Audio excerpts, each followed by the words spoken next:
You will hear a conversation between an assistant at a health club and a man who wants to join the club.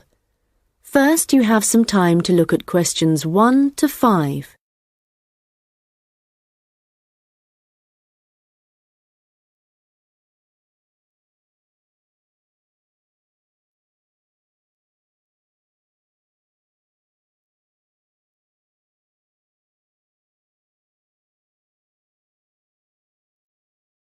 Hi, can I help you?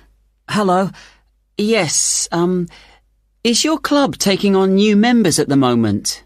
Oh, yes. We're always interested in taking on new members. Just give me a moment and I'll get an application form. Right, here we are. So, let's start with your name. It's Harry. Okay. And your surname? It's Simons. Is that like Simon with an S? No, it's Symonds.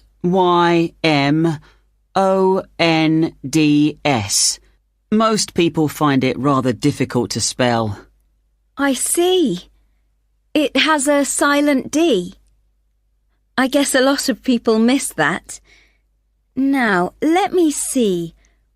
Can you tell me when you were born? Yes, certainly. The 11th of December. Thanks. And the year? 1996. Okay, good. Now, are you thinking of becoming a full-time member? Probably not. What kind of memberships do you have? Well, we also have off-peak membership, which is between 9 and 12 in the morning and 2 and 5 in the afternoon. And then we do have a weekend membership. So a weekend membership is just Saturday and Sunday? Yes, that's right. Okay. Well, that's not going to work for me. It looks like I'll have to be full-time. I'm afraid off-peak membership won't do, as I'm not free at those times, and I don't just want to be restricted to weekends. Okay, I'll make a note of that. Right, we have several facilities at the club, including a gym, a swimming pool, tennis and squash courts. What activities are you planning on doing? Well, do you have badminton? Yes, we do. And table tennis? I'm afraid not. Well, not at the moment, anyway. Oh, okay. Well, I'm also very keen on swimming, so I'm glad you have a pool. I'll certainly be doing a lot of that.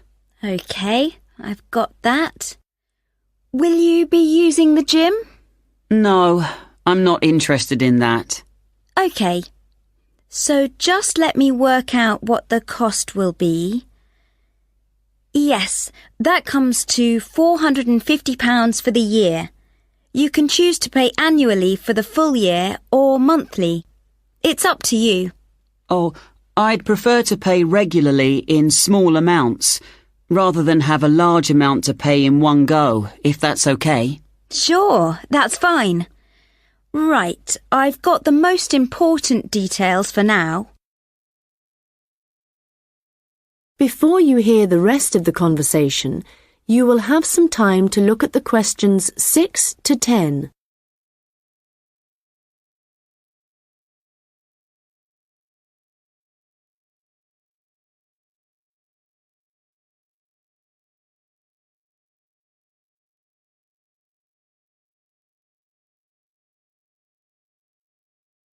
Now listen and answer questions 6 to 10. So, I'd just like to ask you a few questions about your lifestyle, if that's okay with you. Yes, that's fine. Do you do any regular exercise at the moment? Yes, I do a bit. Good. And what do you do?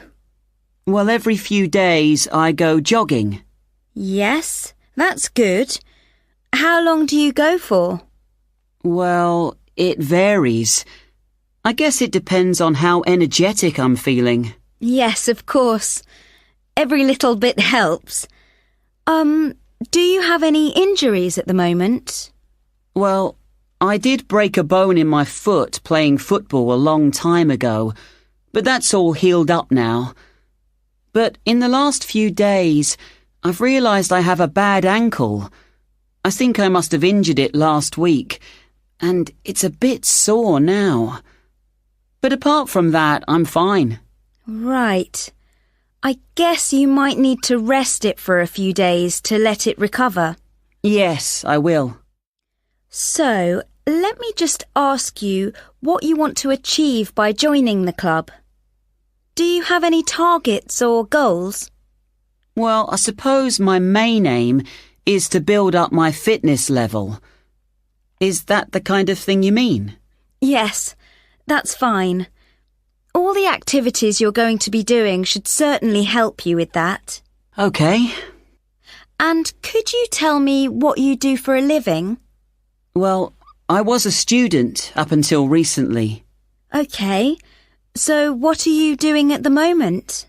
Well, I'm a charity worker. Oh, that's fine. I'll write that down. Okay, nearly done.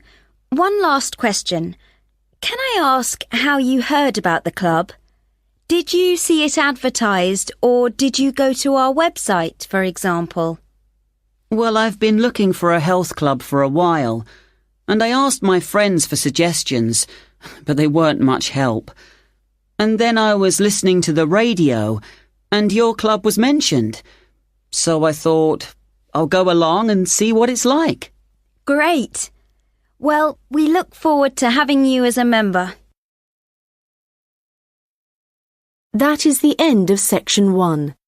You now have half a minute to check your answers.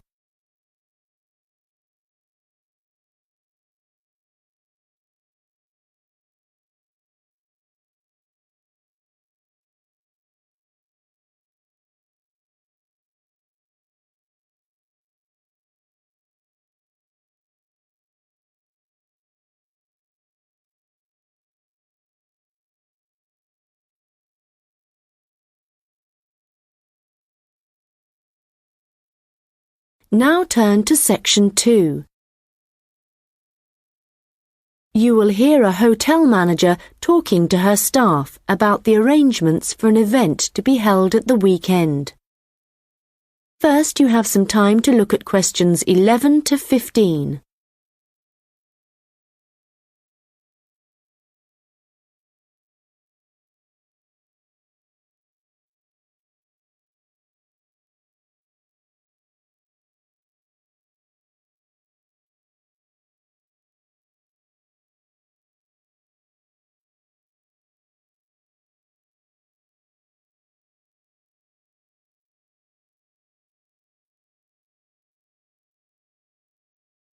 Good morning, everyone.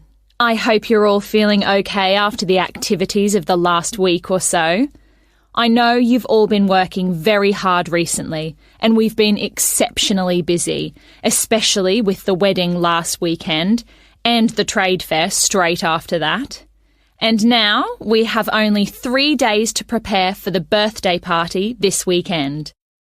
The events recently have gone extremely well, and the hotel is beginning to get a very good reputation, so we need to keep it up. At the moment, we don't have exact numbers of guests, and though we usually only cater for groups of less than 50, we will have quite a few more than that. So, as I said, not sure of numbers, but of course we won't go over the maximum of 100. But it's likely that we will need all of you to work this weekend, so if any of you can't, please let me know as soon as possible. Right, so what time will the event start?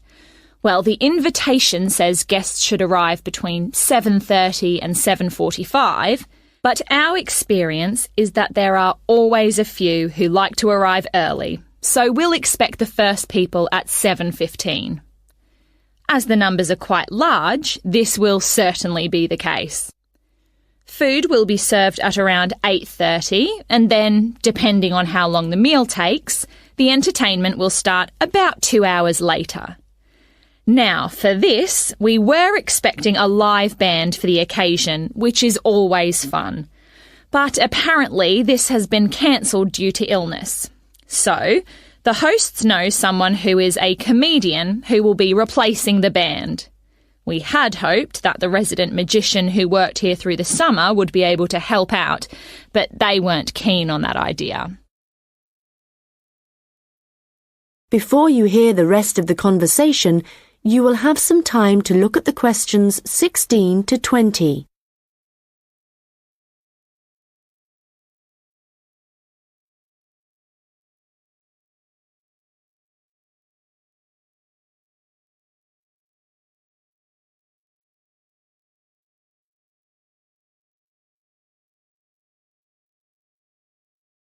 Now listen and answer questions 16 to 20. So, I'd just like to go through who's doing what when the guests arrive, and I think we'll make a few changes from the last party held here. If I remember correctly, it was Olav who coordinated the task of providing the guests with drinks. Or was it Ahmed? I'm not sure. But Gary asked to do it this time, so that will be his job. There's been no decision yet on what the drinks are going to be, but I hope they decide soon in case we need to order something special. Now, for receiving the guests' coats and hats, it's important we have someone experienced doing this, as we don't want guests losing their belongings. And Monica, last time this was your responsibility. Susan, I know you wanted to do this, but as the numbers are quite high for this event, I won't make a change here. Right.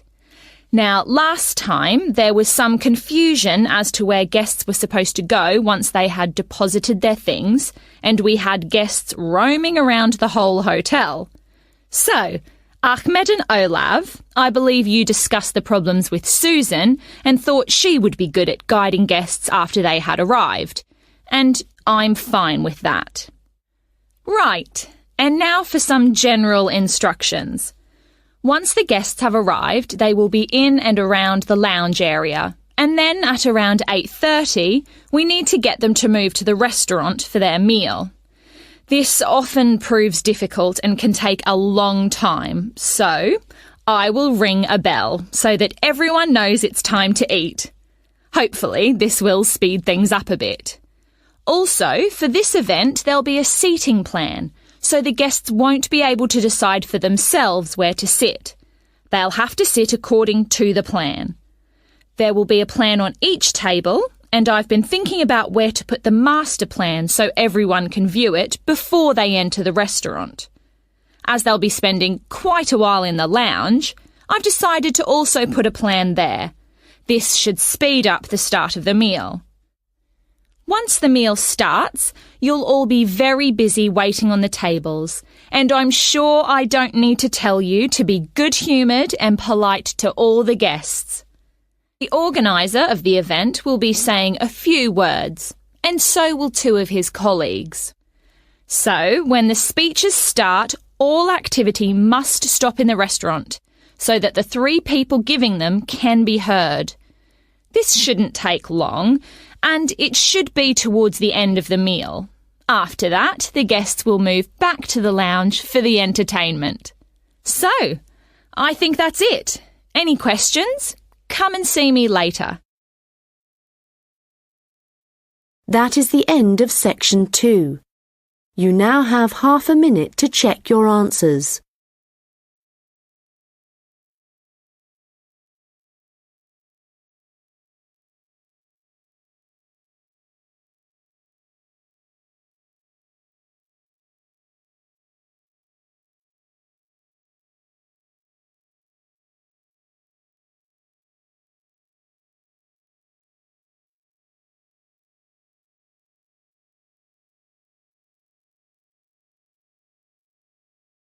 Now turn to section 3.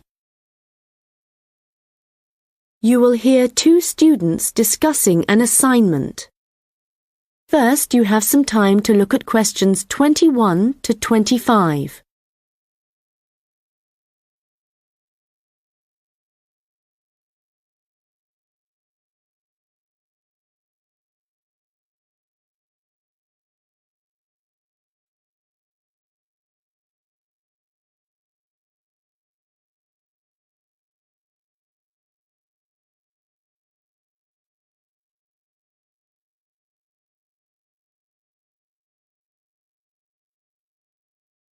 Hi, Melanie.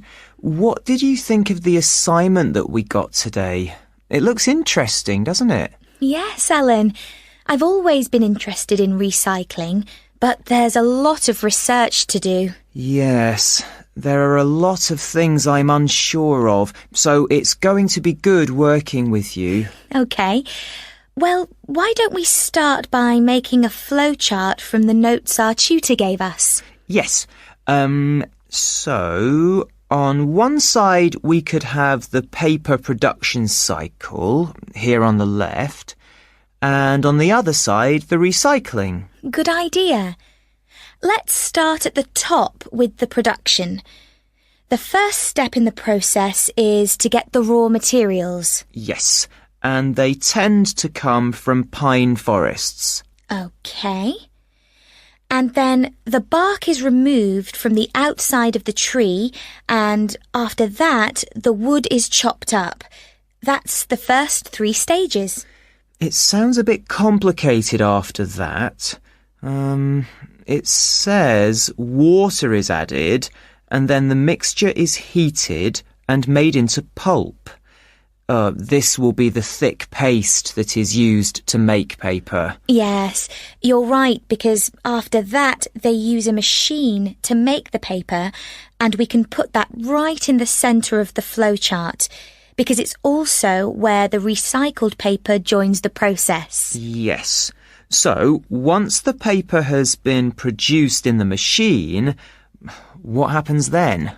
Well, I think we should write print as the next step, because this is when newspapers, magazines, etc. are produced. And we could also add that they have to be distributed to stores and people's homes. Right. Then the recycling bit starts. The old paper's collected, and then it says it's taken somewhere so that someone or something can sort it. I imagine there are different kinds of paper, or things like paper clips that need to be removed. Yes. Let's have a step after that. Now, how did our tutors say they do this? Oh yes, it involves chemicals. So, how is your chemistry? Well, not very good, I'm afraid. But this is how they remove ink, so this is definitely going to need a bit of research. Right. The last step in the recycling section is similar to the last step in the production process, with heating and pulping, before the cycle begins again.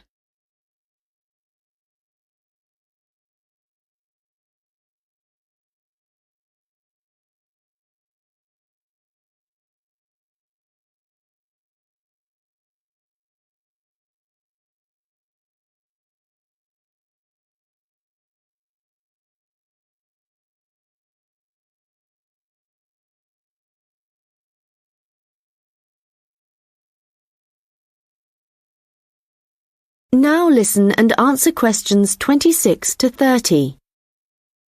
So, I think going through the processes helped. Now we need to decide how we're going to do this assignment. Yes. I guess what we need to do is take the processes and divide them up between us. But we could start thinking about an introduction. Yes, OK. Well, I can start doing that. I think I have enough to go on already. Good. And there are a few areas where we need a lot more information. I think I'll start with something easy. Let's say the paper collection.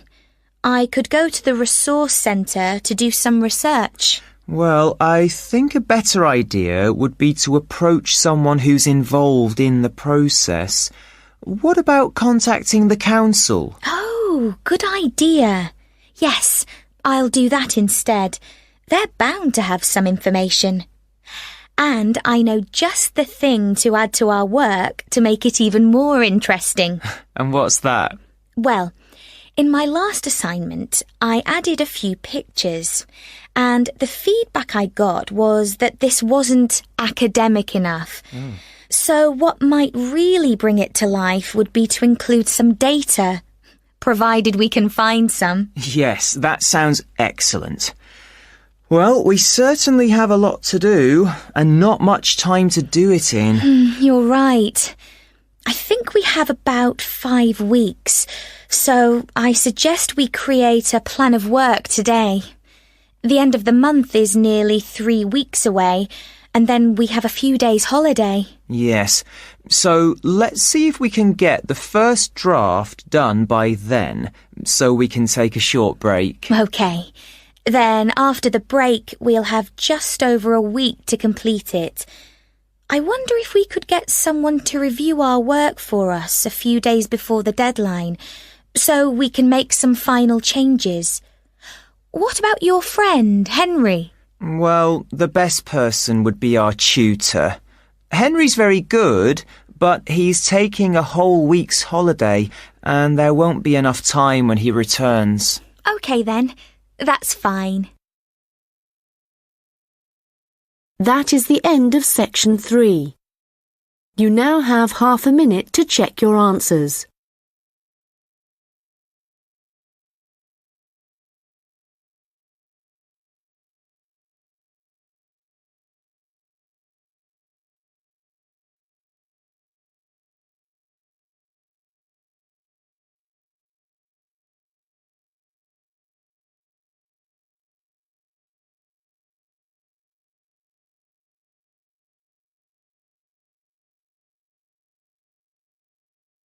Now turn to section 4.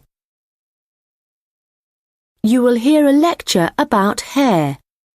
First, you have some time to look at questions 31 to 40.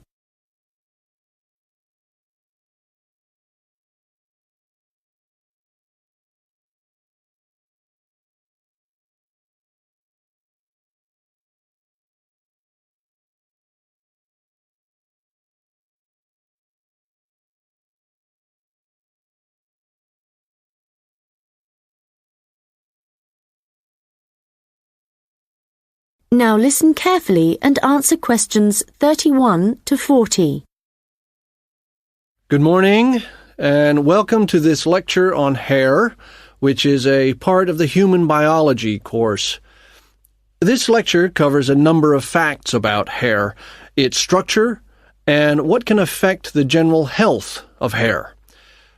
So, first of all, what is hair, and why do we have it? If we look back at our ancestors, we'll see that they had a lot more hair on their bodies than we do now. And there are, or were, 2 main reasons for having hair. One is to provide warmth, but as humans have worn clothes for many years, body hair has significantly reduced. The other is for protection. And again, this isn't as significant as it was once. But hair does still benefit areas of the body, such as the head and around the eyes. Now, hair, whatever it is for and wherever it is on the human body, is composed mainly of a protein called keratin. This, by the way, is also found in fingernails. In fact, it's keratin which makes them flexible, and without it they would be very rigid. Another interesting fact about hair is that it is very strong as iron, in fact. One single strand can support a weight of up to 100 grams. This may not sound all that much, but a full head of hair can support up to 12 tons, which is the equivalent of a couple of elephants, which is simply amazing. though I advise you not to put this to the test. Humans lose up to 100 strands of hair a day, but we do have quite a lot of hair to start with. There's some variation depending on hair color, but for an average adult, the strand count is 100,000, so losing 100 a day is not too bad. Although this is the average, people with red hair have around 80,000 strands, black or brown hair 100,000, and blondes have about 120,000. So, hair used to be important for the reasons I mentioned earlier, but nowadays I'd say the main importance of hair is the fact that it is big business. Apart from the money involved in hair cutting, shaving, trimming, etc., a fortune is spent just on hair products. In the UK alone, consumers spend over £5 billion each year on these.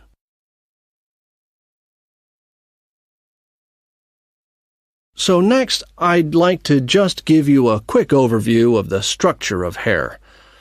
As you can see, along the length of the hair, there are three main parts, called the bulb, the root, and the shaft. A single hair is fixed at one end below the skin in the bulb. The bulb acts rather like a cap. It encloses the end of the hair in the head. The next part of the hair is the root, and this is the part of the hair which lies just beneath the skin, and, in terms of hair production, is the most important. This can be considered the control center for each strand of hair, and is where the glands are found. These produce oil, which flows along the length of the hair, and the health of the root determines the overall health of the strand of hair. The last part is the shaft, and this is the hair which is above the skin, and is, of course, what we can see. Fortunately, this is not active, and I say fortunately because otherwise it would be very painful to have your hair cut. And finally, I'd just like to go over a few factors that impact on the overall health of hair. Like every other part of the body, our diet, that is, what we eat, is extremely important to the condition of our hair. But whereas a change in your diet to, for example, eating unhealthy foods will soon be noticeable in your skin, changes to your hair will take a lot longer. A change in diet today could take several months to have an effect on your hair. And so, what is the key to healthy hair? Well, eating a balanced diet is the most important thing. There are a number of vitamins that are vital for good hair health, the main ones being vitamins C, D, and E. And in a balanced diet, all these vitamins should be readily available. If you need a boost of vitamin C, for example, one of the best things to eat are blueberries. For vitamin D, the best examples are fish, mushrooms, and eggs, and for vitamin E, nuts and seeds. Right, so let's go on to what it